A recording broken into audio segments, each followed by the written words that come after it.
12वां अध्याय वृत्रासुर का वध। श्री सुखदेव जी कहते हैं, राजन, वृत्रासुर रणभूमि में अपना शरीर छोड़ना चाहता था, क्योंकि उसके विचार से इंद्र पर विजय प्राप्त करके स्वर्ग पाने की अपेक्षा मरकर भगवान को प्राप्त करना श्रेष्ठ था। इसलिए जैसे प्रलयकालीन जल में कैटभासुर भगवान विष्णु पर चोट करने के लिए दौड़ा था, वैसे ही वह भी त्रिशूल उठाकर इंद्र पर टूट पड़ा। वीर वृत्रासुर ने प्रलयकालीन अग्नि की लपटों के समान तीखी नोकों वाले त्रिशूल को घुमाकर बड़े वेग से इंद्र पर चलाया और अत्यंत क्रोध से सिंहनाद करके बोला, पापी इंद्र, अब तू बच नहीं सकता। इंद्र ने यह देखकर कि वह भयंकर त्रिशूल ग्रह और उल्का के समान चक्कर काटता हुआ आकाश में आ रहा है, किसी प्रकार की अधीरता नहीं प्रकट की और उस त्रिशूल के साथ ही वासुकी नाग के समान वृत्रासुर की विशाल भुजा अपने 100 गांठ वाले वज्र से काट डाली। एक और वहां कट जाने पर वृत्रासुर को बड़ा क्रोध हुआ। उसने वज्रधारी इंद्र के पास जाकर उनकी ठोड़ी में और गजराज ऐरावत पर परिघ से ऐसा प्रहार किया कि उनके हाथ से वह वज्र गिर पड़ा। वृत्रासुर के इस अत्यंत अलौकिक कार्य को देखकर देवता, असुर, चारण, सिद्धगण आदि सभी प्रशंसा करने लगे, परंतु इंद्र का संकट देखकर वही लोग बार बार हाय हाय कहकर चिल्लाने लगे। परीक्षित, वह वज्र इंद्र के हाथ से छुटकर वृत्रासुर के पास ही जा पड़ा था, इसलिए लज्जित होकर इंद्र ने उसे फिर नहीं उठाया। तब वृत्रासुर ने कहा, इंद्र, तुम वज्र उठाकर अपने शत्रु को मार डालो, यह विषाद करने का समय नहीं है। देखो, सर्वज्ञ सनातन आदि पुरुष भगवान ही जगत की उत्पत्ति, स्थिति और प्रलय करने में समर्थ है।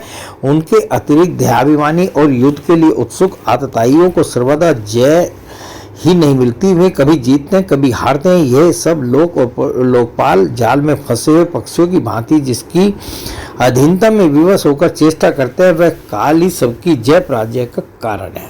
वही काल मनुष्य के मनोबल, इंद्रिय बल, शरीर बल, प्राण, जीवन और मृत्यु के रूप में स्थित है। मनुष्य उसे न जानकर जड़ शरीर को ही जय पराजय आदि का कारण समझता है। इंद्र जैसे काठ की पुतली और यंत्र का हरिण नचाने वाले के हाथ में होते हैं, वैसे ही तुम समस्त प्राणियों को भगवान के अधीन समझो। भगवान के कृपा प्रसाद के बिना पुरुष, प्रकृति, महत्वता, अहंकार, पंचभूत, इंद्रिया और अंतःकरण, चतुष्टय, ये कोई भी इस विश्व की उत्पत्ति आदि करने में समर्थ नहीं हो सकते। जिसे इस बात का पता नहीं है कि भगवान ही सबका नियंत्रण करते हैं, वही इस परतंत्र जीव को स्वतंत्र करता भोक्ता मान बैठता है। वस्तुतः स्वयं भगवान ही प्राणियों की रचना और उन्हीं के द्वारा उनका संहार करते हैं। जिस प्रकार इच्छा न होने पर भी समय विपरीत होने से मनुष्य को मृत्यु और अपयश आदि प्राप्त होते हैं, वैसे ही समय की अनुकूलता होने पर, इच्छा न होने पर भी उसे आयु, लक्ष्मी, यश और ऐश्वर्य आदि भोग भी मिल जाते हैं। इसलिए यश, अपयश, जय पराजय, सुख दुख, जीवन मरण, इनमें से किसी एक की इच्छा अनिच्छा न रखकर सभी परिस्थितियों में समभाव से रहना चाहिए। हर सौ के वशीभूत नहीं होना चाहिए। सत्व, रज और तम ये तीनों गुण प्रकृति के हैं, आत्मा के नहीं। अतः जो पुरुष आत्मा को उनका साक्षी मात्र जानता है, वह उनके गुण दोष से लिप्त नहीं होता। देवराज इंद्र, मुझे भी तो देखो, तुमने मेरा हाथ और शस्त्र काटकर एक प्रकार से मुझे परास्त कर दिया है, फिर भी मैं तुम्हारे प्राण लेने के लिए यथाशक्ति प्रयत्न कर ही रहा हूँ। यह युद्ध क्या है? एक जुए का खेल। इसमें प्राण की बाजी लगती है और बाणों के पासे डाले जाते हैं और वहां ही चौसर है। इसमें पहले से ही यह बात नहीं मालूम होती कि कौन जीतेगा और कौन हारेगा।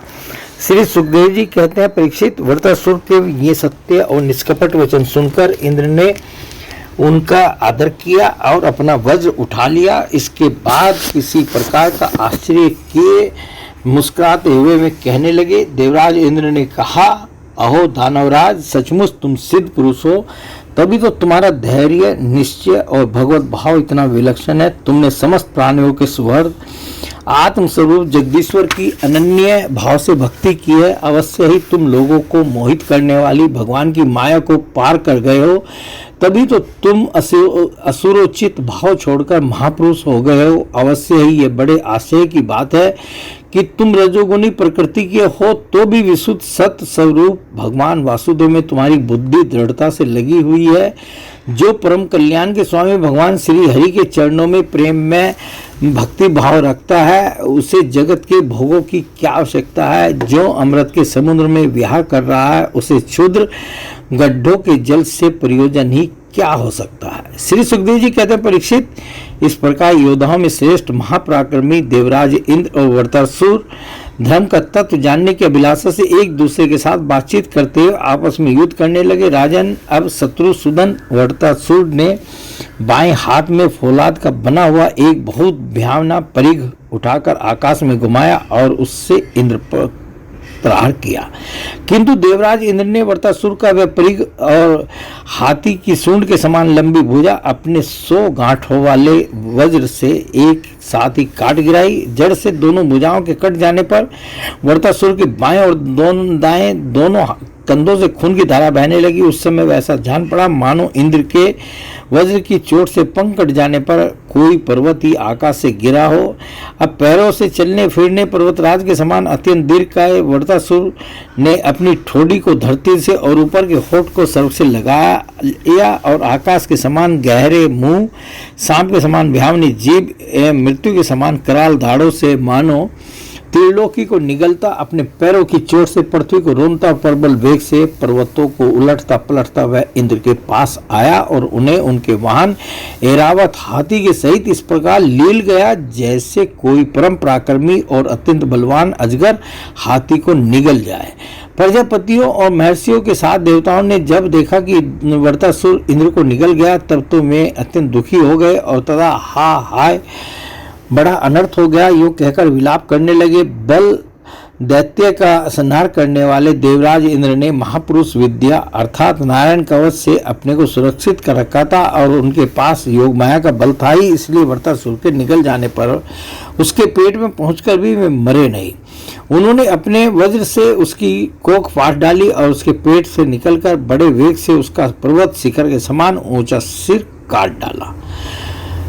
सूर्य आदि ग्रहों की उत्तरायण दक्षिणायन रूप गति में जितना समय लगता है उतने दिनों में अर्थात 1 वर्ष में वृत्रवध का योग उपस्थित होने पर घूमते हुए उस तीव्र वेगशाली वज्र ने उसकी गर्दन को सब ओर से काट कर भूमि पर गिरा दिया। उस समय आकाश में दुंदुभियां बजने लगी। महर्षियों के साथ गंधर्व सिद्ध आदि विरुद्ध घाती इंद्र का पराक्रम सूचित करने वाले मंत्रों से उनकी स्तुति करके बड़े आनंद के साथ उन पर पुष्पों की वर्षा करने लगे।